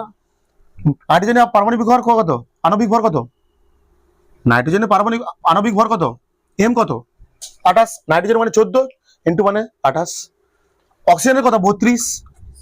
32 তো 16 দুগুণে 32। আর্গনের কত? 39 দশমিক। আর্গনের কত হয়? 39.9। আর্গনের কত হয়? 39.9। CO2 কত? 44। CO2 কত? এগুলো আণবিক ভর। এটা হচ্ছে N2 গ্যাসের আণবিক ভর 28, অক্সিজেনের 32, আর্গনের এত, CO2 এত আণবিক ভর। এবার গড় আণবিক ভর বের করতে হবে। কি বের করতে হবে? প্রথমে পার্সেন্টেজ 28 ঠিক করে 28 আছে, 28 আণবিক ভর। নাইট্রোজেন আণবিক ভর কত? 28, কিন্তু কত পার্সেন্টেজ দেখতে হবে যার উপরে। লেখো এবার গড় বায়ুর, শুষ্ক বায়ুর গড় আণবিক ভর লেখো। এবার এখানে পাশে লেখো অতএব দিয়ে শুষ্ক বায়ুর আগে আণবিক ভর বের করো। শুষ্ক বায়ুর গড় আণবিক ভর, গড় আণবিক ভর, ভর গড় আণবিক ভর কত হবে? শুষ্ক বায়ুর গড় আণবিক ভর কত কি করে বের করবো আমরা? নাইট্রোজেনের দেখো, শুষ্ক বায়ুর গড় আণবিক ভর বের করছি আমরা। শুষ্ক বায়ুতে এই কটা 4টে গ্যাস মেন থাকে। শুষ্ক বায়ুতে নাইট্রোজেন কত আছে? কত পার্সেন্ট আছে? 78.084 ইন্টু 28। বুঝতে পারছো কি হচ্ছে? তারপর এর 20.94 into 32 plus plus plus plus, এখানে প্লাস দিচ্ছি আমি, নিচে প্লাস দিচ্ছি, হ্যাঁ, প্লাস আর্গন কত আছে? 0.934 ইন্টু 394 প্লাস 0.033 ইন্টু 44 বাই কত হবে বলতো? না, টোটাল 100% এর মধ্যে হচ্ছে এটা না, এটা গড় আণবিক ভর বের করছি, গড় আণবিক ভর। শুষ্ক বায়ুর কি বের করছি এখন? গড় আণবিক ভর। এটা বাই 100 দিয়ে করতে হবে, কারণ টোটাল পার্সেন্টেজ কত? এই চারটে গ্যাস কত পার্সেন্টের মধ্যে আছে? টোটাল এই চারটে গ্যাসের মোট পার্সেন্টেজ কত হবে? 100% হবে, মোট 100% হবে তো না? এটা ভাগ করলে কত হবে? প্রায় এটা ভাগ করলে কাটাকাটি করে তোমরা আসবে 28.9। কত আসবে ভাগ করলে? প্রায় 28.9। এটা হলো শুষ্ক বায়ুর গড় আণবিক ভর। শুষ্ক বায়ুর এটা গড় আণবিক ভর। এবার বের করে দাও তোমরা, নিচে করবে, এর নিচে করবে। এবার বের করো শুষ্ক বায়ুর বাষ্প ঘনত্ব। অতএব শুষ্ক বায়ুর বাষ্প ঘনত্ব সমান, বাষ্প ঘনত্ব সমান গড় আণবিক ভর কত? 28.9 বাই বাষ্প ঘনত্ব সমান গড় আণবিক ভর বাই কত? 2। বাষ্প ঘনত্ব বের করার সূত্র কি? আণবিক ভর বাই 2। এক্ষেত্রে তো গ্যাস অনেকগুলো গ্যাস আছে, তার জন্য কি বের করা হয়েছে? প্রথমে গড় আণবিক ভর রয়েছে। এখানে শুষ্ক বায়ুতে তো একটা গ্যাস নেই, 4-5টা 6 গ্যাস আছে, তাদের পার্সেন্টেজও সবার সমান না, তাদের পার্সেন্টেজও সবার সমান না। তার জন্য প্রথমে বের করেছি কি? গড় আণবিক ভর বের করেছি আমরা 28.9। গড় আণবিক ভর বের করার পর শুষ্ক বায়ুর বাষ্প ঘনত্ব বের করা হচ্ছে। কি হবে? আণবিক ভর বাই 2 ছিল, এখানে হবে গড় আণবিক ভর বাই 2, মানে হবে এটা 14.45 প্রায়। এটা হচ্ছে শুষ্ক বায়ুর বাষ্প ঘনত্ব। তুলে ফেলো এটা। শুষ্ক বায়ু অপেক্ষা আর্দ্র বায়ু লঘু হওয়ার কারণ, এটা ভেরি ভেরি ইম্পর্টেন্ট। এবারে মাধ্যমিকে পড়েছে এটা, ঠিক আছে? তোমাদের ফার্স্ট পরীক্ষায় পড়তে পারে এটা। আবার বলছি, শুষ্ক বায়ু অপেক্ষা আর্দ্র বায়ু লঘু হওয়ার কারণ আমরা গাণিতিক পদ্ধতিতে প্রমাণ করব। এখন আমরা শুষ্ক বায়ু অপেক্ষা আর্দ্র বায়ু যে লঘু, আর্দ্র বায়ু লঘু মানে হালকা, আর্দ্র বায়ু কি কি হয়? হালকা হয়। শুষ্ক বায়ু থেকে আর্দ্র বায়ু হালকা হয়, লঘু মানে কি? হালকা। সেটা প্রমাণ করবো কার সাহায্যে? গাণিতিক পদ্ধতিতে প্রমাণ করব। আচ্ছা, আর্দ্র বায়ু মানে কি? আর্দ্র বায়ু মানে কি? তার মধ্যে কি আছে? শুষ্ক বায়ু আছে, আবার জলীয় বাষ্প আছে। আর্দ্র বায়ু মানে বোঝায় তার মধ্যে শুষ্ক বায়ু আছে, আবার আর্দ্র বায়ু আছে, জলীয় বাষ্প আছে, তাই তো? আর শুষ্ক বায়ু মানে শুধুমাত্র শুষ্ক বায়ু আছে। ছাড়ো এটা, এটা ছাড়ো, এটা ছাড়ো। ধরে নাও এই আর্দ্র বায়ুতে, ধরে নাও এই আর্দ্র বায়ুতে জলীয় বাষ্প আছে কত? X%। তাহলে শুষ্ক বায়ু আর থাকবে কত? 100 - x। কেন? পুরো আর্দ্র বায়ুটাকে ধরা হচ্ছে কত পার্সেন্ট? পুরো আর্দ্র বায়ুটাকে ধরা হচ্ছে 100%। যদি তার মধ্যে জলীয় বাষ্প X% থাকে, তাহলে শুষ্ক বায়ু থাকবে কত? 100 - x%। এবার আমরা বের করছি আর্দ্র বায়ুর কি ঘনত্ব? বাষ্প ঘনত্ব। আর্দ্র বায়ুর বাষ্প ঘনত্ব। তাহলে আর্দ্র বায়ুর বাষ্প ঘনত্ব কি হবে? এর বাষ্প ঘনত্ব, শুষ্ক বায়ুর বাষ্প ঘনত্ব প্লাস জলীয় বাষ্পের বাষ্প ঘনত্ব বাই 100। কত হবে এটা? আর্দ্র বায়ুর বাষ্প ঘনত্ব মানে কি করতে হবে? এরও আর্দ্র বায়ুর মধ্যে দুটো আছে তো, দুটো আছে তো। আর্দ্র বায়ুর বাষ্প ঘনত্ব কি করে বের করবো আমরা? শুষ্ক বায়ুর বাষ্প ঘনত্ব প্লাস জলীয় বাষ্পের বাষ্প ঘনত্ব। আচ্ছা, শুষ্ক বায়ুর এটা কার? এটা কার করছে বলতো? এটা কার? শুষ্ক বায়ু। এটা হচ্ছে শুষ্ক বায়ুর বাষ্প ঘনত্ব, না শুষ্ক না, জলীয় বাষ্প। জলীয় বাষ্পের বাষ্প ঘনত্ব এটা লিখছি আমি, দেখো। জলীয় বাষ্পের বাষ্প ঘনত্ব কি হবে লিখছি, দেখো। জলীয় বাষ্পের বাষ্প ঘনত্ব কি হবে লিখছি, দেখো। জলীয় বাষ্প কত পার্সেন্ট আছে? x ইন্টু জলীয় বাষ্পের বাষ্প ঘনত্ব কত? এবার লেখো, জলীয় বাষ্প কত পার্সেন্ট আছে? X%। x ইন্টু বা জলীয় বাষ্পের বাষ্প ঘনত্ব কত হয়? জলীয় বাষ্প মানে জল, যার আণবিক ভর কত? 18। তাহলে জলীয় বাষ্পের বাষ্প ঘনত্ব কত? 18/2, 9। তার জন্য x গুণিতক 9, x গুণিতক 9 প্লাস। এবার বলবো শুষ্ক বায়ুর বাষ্প ঘনত্ব বের করবো, মানে এত শতাংশ শুষ্ক বায়ুর বাষ্প ঘনত্ব। 100 - x% শুষ্ক বায়ুর বাষ্প ঘনত্ব। এটা কি করলাম? x% জলীয় বাষ্পের বাষ্প ঘনত্ব, x% জলীয় বাষ্পের বাষ্প ঘনত্ব।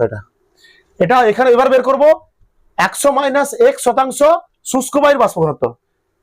তাহলে 100 - x ইন্টু শুষ্ক বায়ুর বাষ্প ঘনত্ব কত? অলরেডি আমরা করে নিচ্ছি অনেকবার, একটু আগে করেছি আমরা। শুষ্ক বায়ুর বাষ্প ঘনত্ব হয় 14.45। তাহলে x 100 মাইনাস x শতাংশ শুষ্ক বায়ুর বাষ্প ঘনত্ব হবে 100 minus x into 14.45 by 100 by 100 গুণ করো 9x এর সঙ্গে এটা গুণ করো 100 into 14.45 minus x into 14.45 by 100 এটা কত হবে 9x এটা গুণ করলে হবে 1445 এটা গুণ করলে হবে 14.45x 1445 মাইনাস এই দুটো করলে কি হবে মাইনাস 5.45x বাই 100 বাই 100 করে দাও এবার বাই 100 করলে কি হবে এখানে হবে 14.45 মাইনাস এটা করলে হবে 10 আরো এক ঘর আসবে দু ঘর 10 ঘর আসবে এদিকে তাহলে এক ঘর আছে আর এক ঘর শূন্য দিয়ে করেছি শূন্য দিয়ে আরেকটা ঘর বানিয়েছি আমি 100 দিয়ে যদি ভাগ করি আমি এটাকে দশমিক ক ঘর পিছনে আসবে দু ঘর এক ঘর আছে আর এক ঘর বানাতে হবে তার জন্য 0.0 দিয়ে একটা ঘর বানিয়েছি 0.0545x আমরা জানি এটা মানে কি শুষ্ক বায়ুর বাষ্প ঘনত্ব 14.45টা কি তাহলে আর্দ্র বায়ুর বাষ্প ঘনত্ব সমান আমরা লিখতে পারি শুষ্ক বায়ুর বাষ্প ঘনত্ব মাইনাস এইটা শুষ্ক বায়ুর বাষ্প ঘনত্ব মাইনাস এইটা তাহলে দেখতে পাচ্ছি আর্দ্র বায়ুর বাষ্প ঘনত্ব পাবো কি করে শুষ্ক বায়ুর বাষ্প ঘনত্ব থেকে এইটা বিয়োগ করতে হবে আর্দ্র বায়ুর বাষ্প ঘনত্ব পাবো কি করে শুষ্ক বায়ুর বাষ্প ঘনত্ব থেকে এইটা বিয়োগ করতে হবে তাহলে আমরা বলতে পারি আর্দ্র বায়ুর বাষ্প ঘনত্ব কম হয় শুষ্ক বায়ুর বাষ্প ঘনত্ব থেকে হ্যাঁ আর কম হয় এর থেকে হ্যাঁ ঠিক বললাম তো আর্দ্র বায়ুর বাষ্প ঘনত্ব কম হয় এর থেকে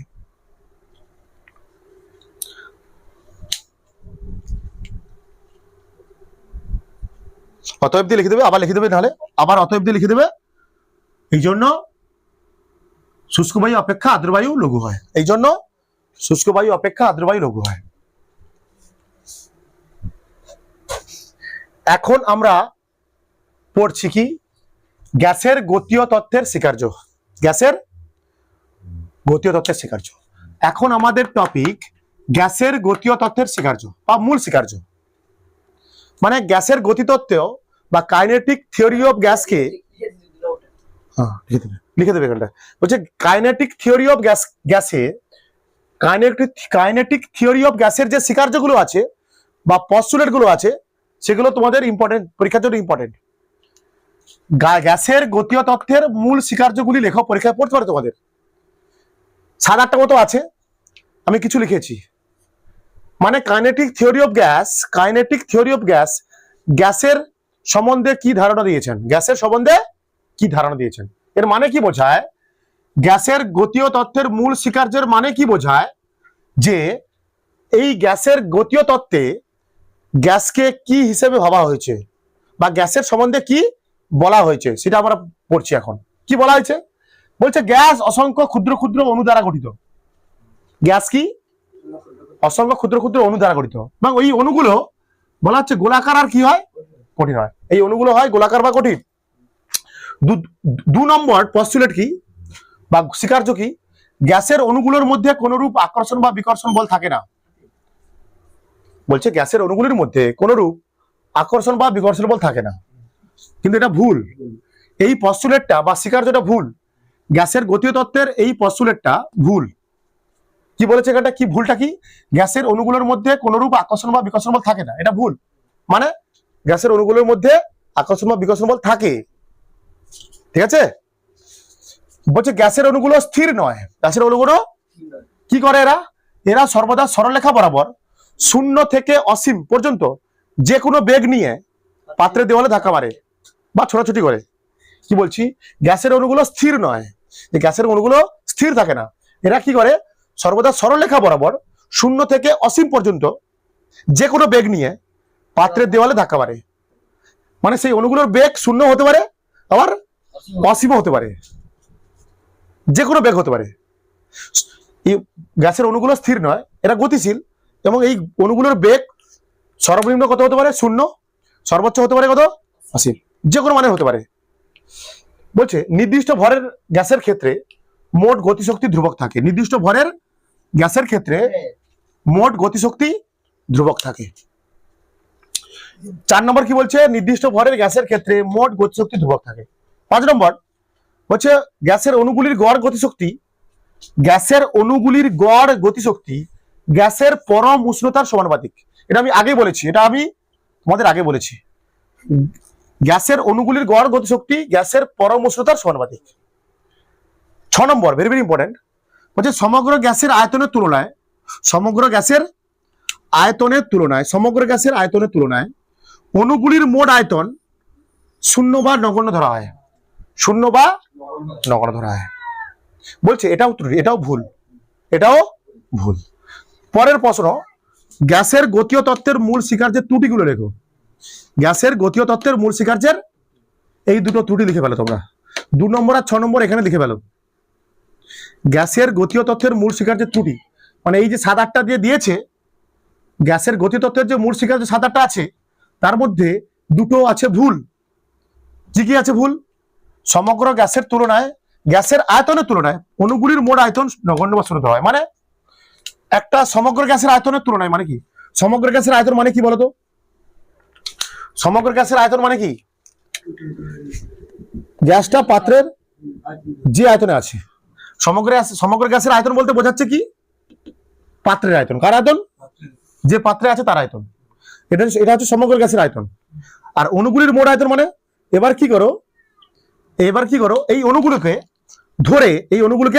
ধরে একটা প্রান্তে নিয়ে চলে আসো, তাহলে এদের যে মোট আয়তন পাবো, অণুগুলোর মোট আয়তন এটাকে কথা ধরা হচ্ছে এই সমগ্র গ্যাসের আয়তনের তুলনা থেকে এই অণুগুলির আয়তনকে শূন্য ভাবা হচ্ছে। বলছে সমগ্র গ্যাসের আয়তন মানে কি? গ্যাসটা যে পাত্রে আছে তার আয়তন। সমগ্র গ্যাসের আয়তন মানে গ্যাসটা, আর অণুগুলির আয়তন মানে এই অণুগুলোকে কি করো ভাবো, অণুগুলোকে ধরে আমি এক জায়গায় নিয়ে চলে এসেছি একটা কোণে, তার একটা আয়তন পাবো। তো সেই আয়তনটাকে ভাবা হচ্ছে কত? নেই, শূন্য ভাবা হচ্ছে না। শূন্য নয়, অণুগুলির মোট আয়তন শূন্য হয় না, কিছু হলে থাকবে, কিছু হলেও। তার জন্য 6 নম্বর মূল স্বীকার্যটাও ভুল। 6 নম্বর মূল স্বীকার্যটাও ভুল, আর 2 নম্বরটাও ভুল। বলছে গ্যাসের অণুগুলোর মধ্যে কোন রূপ আকর্ষণ বা বিকর্ষণ বল থাকে না। বলছে থাকে, গ্যাসের অণুগুলোর মধ্যে আকর্ষণ বল থাকে। এখানে বলা হয়েছে কি থাকে না, মানে এটাও ভুল। তুলে ফেলে দুটো। কি রে লেখা হচ্ছে না কেন রে? বলছে গ্যাসের কোন ধর্ম গ্যাসের অণুগুলির গতিশীলতা সম্পর্কে ধারণা দেয়? গ্যাসের কোন ধর্ম গ্যাসের অণুগুলির গতিশীলতা সম্পর্কে ধারণা দেয়? কোন ধর্ম? ব্যাপন ধর্ম আর প্রসারণশীলতা ধর্ম। ব্যাপন মানে কি? যে ধর্মের জন্য 2 বা তার বেশি গ্যাস বাহ্যিক কোনো সাহায্য ছাড়া স্বতঃস্ফূর্তভাবে মিশে যায় এবং সমসত্ব মিশ্রণ তৈরি করে। বুঝতে পেরেছো? ব্যাপন ধর্ম মানে কি? যদি আমরা একটা পাত্রে অনেকগুলো গ্যাস রাখি, তখন দেখা যাবে সেই গ্যাসগুলো স্বতঃস্ফূর্তভাবে মিশে গিয়ে একটা সমসত্ব মিশ্রণ তৈরি করছে। একে বলা হচ্ছে ব্যাপন ধর্ম। ব্যাপন ধর্ম কি বললাম? যদি কোনো পাত্রে আমরা একাধিক গ্যাস রাখি, সেই গ্যাসের অণুগুলো স্বতঃস্ফূর্তভাবে মিশে যাবে এবং একটা সমসত্ব মিশ্রণ তৈরি করবে। এই ধর্মকে বলা হচ্ছে ব্যাপন ধর্ম। এই ব্যাপন ধর্মের সাহায্যেই আমরা বুঝতে পারছি গ্যাসের অণুগুলোর কি আছে? গতিশীলতা আছে আর প্রসারণশীলতা ধর্ম। মানে গ্যাসকে যদি আমি তাপ দেই তার আয়তন বাড়ে, মানে গ্যাস প্রসারিত হয়। তারপরে প্রশ্ন করছি আমরা, স্থির উষ্ণতায় গ্যাসের চাপের উপর স্থির উষ্ণতায় গ্যাসের চাপের উপর আয়তনের প্রভাব। মানে গ্যাসের চাপের উপর আয়তনের প্রভাব মানে কি? মনে করো এইটা পাত্র, এর মধ্যে কি আছে? গ্যাসের ভর আর উষ্ণতা স্থির। ভর আর উষ্ণতা যদি আমরা আয়তন বাড়াই, গ্যাসের চাপের উপর আয়তনের প্রভাব। যদি আয়তন বাড়াই মানে এই পিস্টনটা যদি উপর দিকে তুললে কি হবে? গ্যাসের অণুগুলো বেশি জায়গায় থাকবে, এর চাপ কমে যাবে। তাহলে কি দেখলাম? স্থির উষ্ণতায় কোনো গ্যাসের আয়তন বাড়ালে চাপ কমে। স্থির উষ্ণতায় কোনো গ্যাসের আয়তন বাড়ালে চাপ কমে। আয়তন বাড়ালে চাপ কমবে, আয়তন কমালে চাপ বাড়বে। এটা আগেই করানো হয়েছে তোমাদের এগুলো। এবার কি করছি? কোন গ্যাসের বেগের উপর উষ্ণতার প্রভাব। কোন গ্যাসের বেগের উপর উষ্ণতার প্রভাব। যদি উষ্ণতা বাড়াই কি হবে? আমি যদি এখন উষ্ণতা বাড়াই কি হবে? গ্যাসের অণুগুলোর গতিশক্তি বেড়ে যাবে, মানে বেগ বাড়বে। তাহলে উষ্ণতা বাড়ালে গ্যাসের অণুগুলির বেগ বাড়বে। টি বাড়লে ভি বাড়বে। তারপর কি করেছি? কোন গ্যাসের চাপের উপর উষ্ণতার প্রভাব। কোন গ্যাসের চাপের উপর উষ্ণতার প্রভাব। যদি উষ্ণতা বাড়াই বেগ বাড়বে, বেগ বাড়লে বেশি জোরে ধাক্কা মারবে, মানে বেশি জোরে ধাক্কা মারে বেশি চাপ সৃষ্টি হবে। তাহলে যদি আমরা কোনো গ্যাসের চাপের উপর উষ্ণতা বাড়াই, চাপ বাড়বে। উষ্ণতা বাড়ালে চাপ বাড়বে, উষ্ণতা কমালে চাপ কমবে। ব্যাস এইটুকু, 1 2 3 4 5 তুলে ফেলো। এটা মারাত্মক লেভেলে ইম্পর্টেন্ট প্রশ্ন, এটা আমি বলে দিচ্ছি বারবার তোমাদের। প্রশ্নটা কি, বাস্তব গ্যাসগুলি আদর্শ গ্যাসের মতো আচরণ করে না কেন? আমরা যখন বাস্তব গ্যাস আদর্শ গ্যাসের সংজ্ঞা পড়ছিলাম, আমরা যখন আদর্শ গ্যাস বা বাস্তব গ্যাসের সংজ্ঞা পড়ছিলাম, দেখছিলাম কি আদর্শ গ্যাসের কোনো অস্তিত্ব নেই, আদর্শ গ্যাসের কোনো অস্তিত্ব নেই, কাল্পনিক কাল্পনিক। আর আমাদের চারপাশে যে গ্যাসগুলো আছে সেগুলো হচ্ছে বাস্তব গ্যাস, এগুলো আদর্শ গ্যাসের সমীকরণ মেনে চলে না বা আদর্শ গ্যাসের মতো আচরণ করে না। বলছে আমাদের চারপাশে যে গ্যাসগুলো আছে তাদের বলা হচ্ছে বাস্তব গ্যাস, এই বাস্তব গ্যাসগুলো আদর্শ গ্যাসের সমীকরণ মেনে চলে না। কেন করে না, মানে কেন মেনে চলে না, সেটাই প্রশ্ন। বাস্তব গ্যাসগুলি আদর্শ গ্যাসের মতো আচরণ করে না কেন, এটা প্রশ্ন। বাস্তব গ্যাসগুলি আদর্শ গ্যাসের মতো আচরণ করে না কেন, বা গ্যাসের আদর্শ আচরণ থেকে বাস্তব গ্যাসগুলির বিচ্যুতির কারণ লেখো। ভেরি ভেরি ইম্পর্টেন্ট প্রশ্ন। দুটো কারণ আছে এর, কি আছে, দুটো কারণ আছে। একটা আছে, কারণগুলো লিখবে তোমরা, সসীম আয়তন জনিত ত্রুটি, সসীম আয়তন জনিত ত্রুটি, এর ব্যাখ্যা হবে পরীক্ষায় পরে, এটা 3 নম্বরে তোমাদের। সসীম আয়তন জনিত ত্রুটি, বাস্তব গ্যাসগুলি আদর্শ গ্যাসের মতো আচরণ করে না কেন? প্রথম কারণ, সসীম আয়তন জনিত ত্রুটি। সসীম আয়তন জনিত ত্রুটি, গ্যাসের গতিতত্ত্বে বলা হয়েছিল, গ্যাসের গতিতত্ত্বে বলা হয়েছিল কি, আদর্শ গ্যাসগুলির মোট আয়তনের তুলনায় অণুগুলির মোট আয়তন শূন্য বা নগণ্য ধরা হয়। মানে একটা গ্যাসের আয়তন মানে কি, গ্যাসের মোট আয়তন মানে কি, পাত্রের আয়তন, একটা গ্যাসের মোট আয়তন মানে কি, আর অণুগুলির মোট আয়তন মানে কি, সমস্ত গ্যাসের মধ্যে যত অণু আছে তাদেরকে এক জায়গায় ধরে নিয়ে কোণে নিয়ে চলে আসো, তখন এই সমস্ত অণুর একটা আয়তন পাবো। বলছে আদর্শ গ্যাসের ক্ষেত্রে এই অণুগুলির আয়তন কত ধরা হচ্ছে, শূন্য ধরা হচ্ছে। কিন্তু বাস্তবে যে গ্যাসগুলো আছে তাদের ক্ষেত্রে দেখা গেছে ওই অণুগুলির সমষ্টিগত হলেও কিছুটা আয়তন আনা হয়েছে।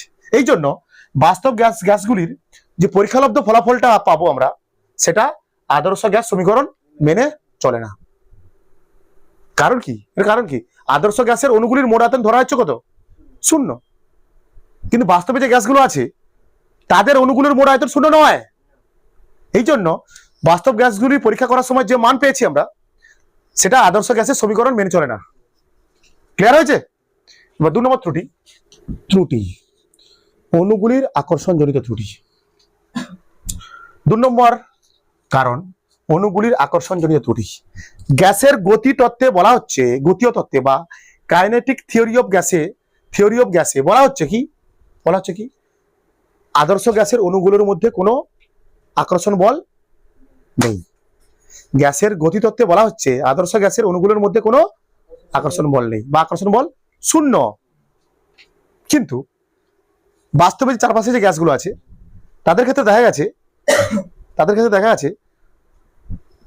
গেছে অণুগুলোর মধ্যে আকর্ষণ বল রয়েছে, অণুগুলোর মধ্যে। এর মানে কি দাঁড়ায় বলতো, বাস্তব গ্যাসের ক্ষেত্রে অণুগুলির চাপ কম হবে। কি হবে, চাপ কম হবে। মানে বোঝার চেষ্টা করো কি বলছি আমি। এটা হচ্ছে বাস্তব গ্যাস, এখানে বাকি রাখছি, বাস্তব গ্যাস রাখছি, অণুগুলোর মধ্যে কোনো কি নেই, আকর্ষণ বল নেই। আদর্শ গ্যাস, এটা কি আদর্শ গ্যাস, অণুগুলির আকর্ষণ বল নেই, অণুগুলির মধ্যে আকর্ষণ বল নেই। আর বাস্তব গ্যাসের ক্ষেত্রে বলা হচ্ছে, এই বাস্তব গ্যাস আছে এর মধ্যে, এখানে এর মধ্যে কি আছে, বাস্তব গ্যাস।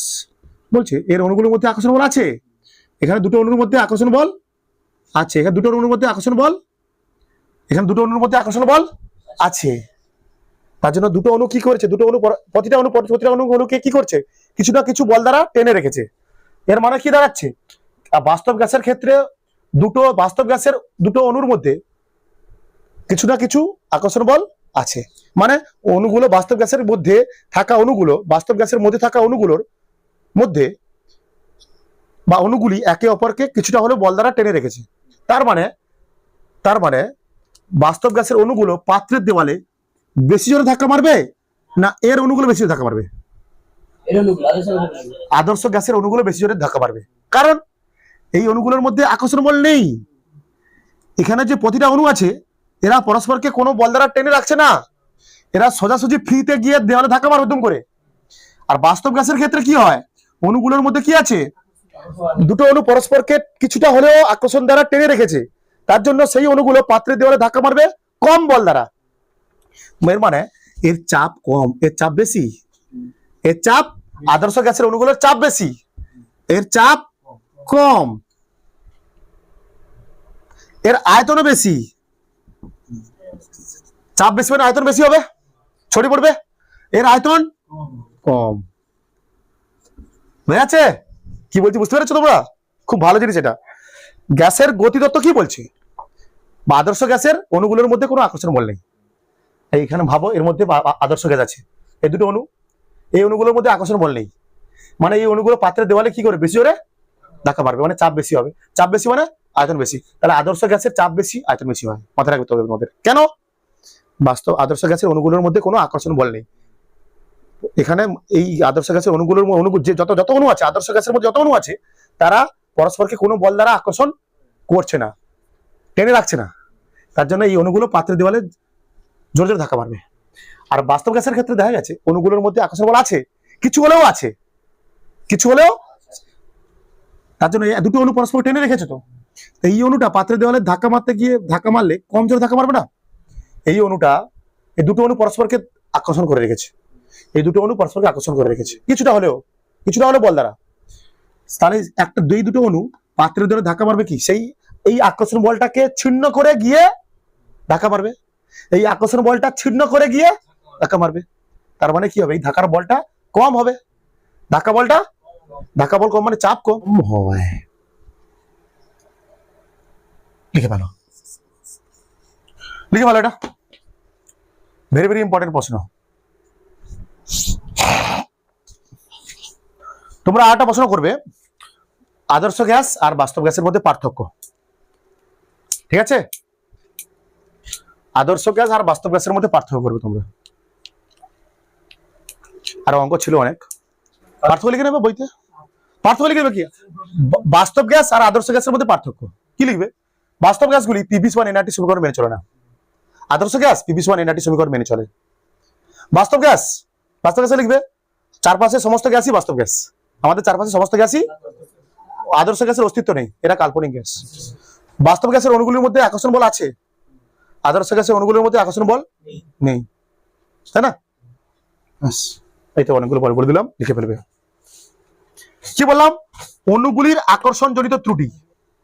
যে গ্যাসের গতীয় তত্ত্ব অনুযায়ী আদর্শ গ্যাসের অণুগুলির মধ্যে কোনরূপ আকর্ষণ বল নেই, তাই আদর্শ গ্যাসগুলির আয়তন ও চাপ বেশি হয়, কিন্তু বাস্তব গ্যাসের অণুগুলির মধ্যে সামান্য হলেও আকর্ষণ বল থাকে, তাই বাস্তব গ্যাসের চাপ ও আয়তন কম হয়। এই জন্য লিখে নাও, এই জন্য বাস্তব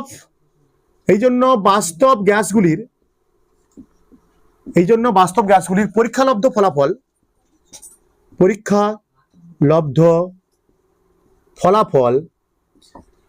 আদর্শ গ্যাস সমীকরণ মেনে চলে না। এই জন্য বাস্তব গ্যাসগুলির পরীক্ষালব্ধ ফলাফল আদর্শ গ্যাস সমীকরণ মেনে চলে না, আদর্শ গ্যাস সমীকরণ মেনে চলে না, লিখে নেবে।